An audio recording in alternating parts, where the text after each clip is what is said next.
So first of all, the Matthew Lewin material struck me fairly early on as being somewhat at odds in a few regards with the Urantia portrayal,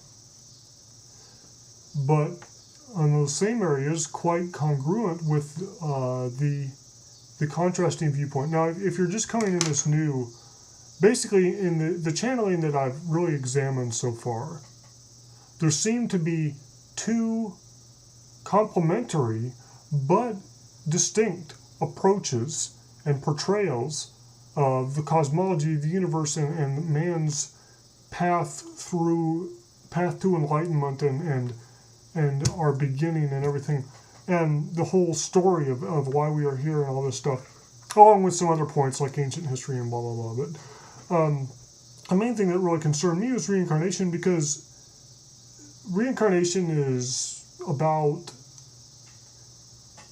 us and our development and understanding who we are, what we're doing here. It's closer to home, and of course it's at odds with like a lot of the Christian theology, traditionalist, fundamentalist Christian theology and stuff. So it's a big hurdle that a lot of us had to get over or around or at least acknowledge or something when confronted with a lot of this new revelation. And it's been a complete roller coaster for me. It's like I started out with this fundamentalist Christian background, and then as I gradually opened up to New Age type teachings, I hear about reincarnation and stuff, and it was always this cool thing that was part of like Hindu religion and whatnot. But it was just, that's what it was, and it was kind of like I respected it. It's like, well, cool, that's an interesting perspective, and maybe they're right. That could be this additional part that just isn't revealed in the Bible and stuff like that. So that's kind of where I was. And then Casey came along. When I discovered him, it's like, oh wow, he really seemed to tie the two together, and show you how it really was an integral part of the Christian's process of glorification. In fundamentalist Christian theology, you have the Christians, the fall of man, and man starting out as a sinner in a sinful state when he's born and things, and then you have this process of sanctification that he goes through, where he becomes more and more perfect as he grows and closer to God throughout his life with the help of the Holy Spirit and whatnot. And then once man dies and goes to heaven, well, that step is the process of glorification, where we become perfect. And there, of course, were lots of interesting questions. What about babies that never had a chance to go through the sanctification process, et cetera, et cetera. And those were just question marks in the Christian theology. But they became answered quite readily when Casey started talking about reincarnation in this broader perspective where, hey, it's not just this one lifetime.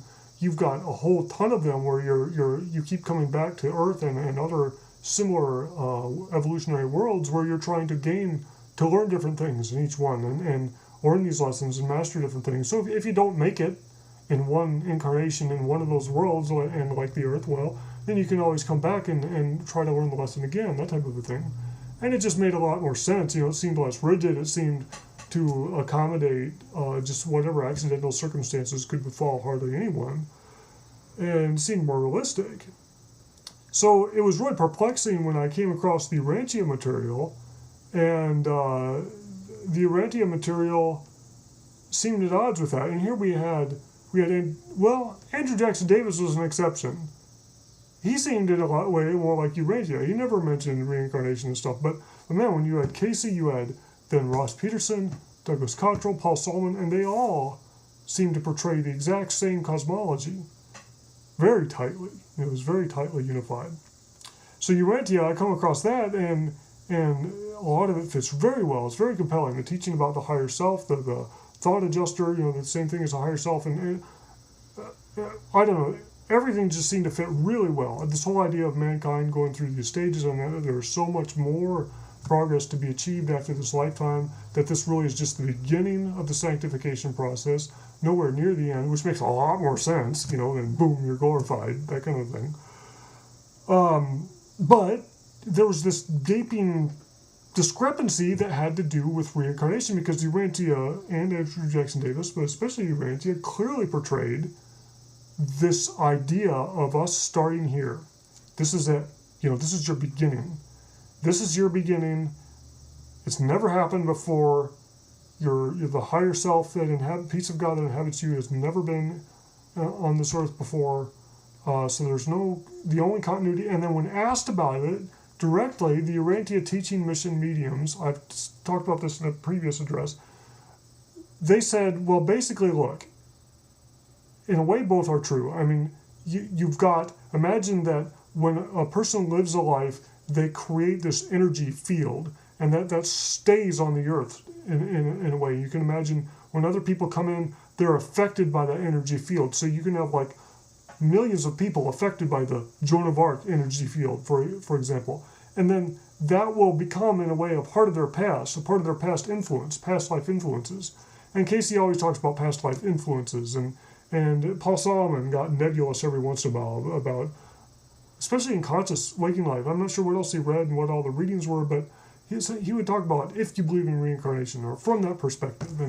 And you read the book by Joseph Benner, the thing that's a whole message from a higher self, and it even talks about the myth that is reincarnation. And you believe that I taught you that because your higher self says I taught you that because it helped you, get to a certain point. You needed that at the time. And so you get this perspective from the Urantia teachings that, no, it's not true. And there's actually a lot of complex influence going on, but it's not a past life. And interestingly, there was a question I read in the Urantia teaching mission where one of the students asked, hey, what about planning? All these other people talk about, like Casey, they talk about how you plan this lifetime before you get here, how you decide, who your parents are going to be, and you pick out a circumstance that's going to help you work on this or that. And what was the answer to that? Oh, well, we're not going to talk about that at this time. Now, that also seemed to jive with some Urantia teaching mission stuff that came from, I can't remember the name, but one of the individuals was a yogi here on Earth that completely was a Hindu, believed in reincarnation and all this stuff. And since he'd gone over to the other side, he wanted to help people. In a way, it seemed like he was saying he wanted to help people out of that, to help people see, to help reach those people that believed that, almost as if it was some outside teaching. But in the same breath, he seemed to be indicating that there were aspects to this that they were being very delicate about not revealing. And again, you get that impression. When the Urantia people, the mediums, entities are pressed on the issue, they seem to fall back and say, we are preparing some kind of statement, but we're not ready to deliver it at this time.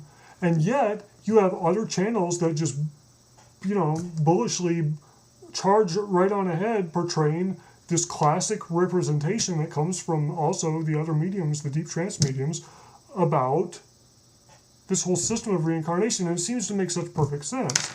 But of course, you have Douglas Cottrell saying that's only one perspective. You can look at it like all of your lifetimes are books on a shelf going on simultaneously. And I think a lot of this perhaps does have to do with us being outside of time. And I know I've said this before, but it's got to be something like that, where our perspective of linear time is one of the stumbling blocks to understanding the subtle aspects of reincarnation. And there are apparently important key aspects to the whole process that we need to know from each perspective. So we need to know aspects of the teaching from the perspective that there is reincarnation and that we do choose our parents, that there are successive lifetimes, and we also need to know, apparently, aspects of the truth that have to do with a perspective where we begin our life here with this incarnation, that it's all there is, and it's just been influenced by these other incarnations in some way, and yet it is a true new beginning. So who knows what the final answers are going to be, but when and if I get a chance to pen down some questions from Matthew Lewin, I think that's one of the first things I'm going to ask about. And hopefully we'll get a little more clarification, but I think this is going to be something we're going to be banting about for a long time. But until then, carry on.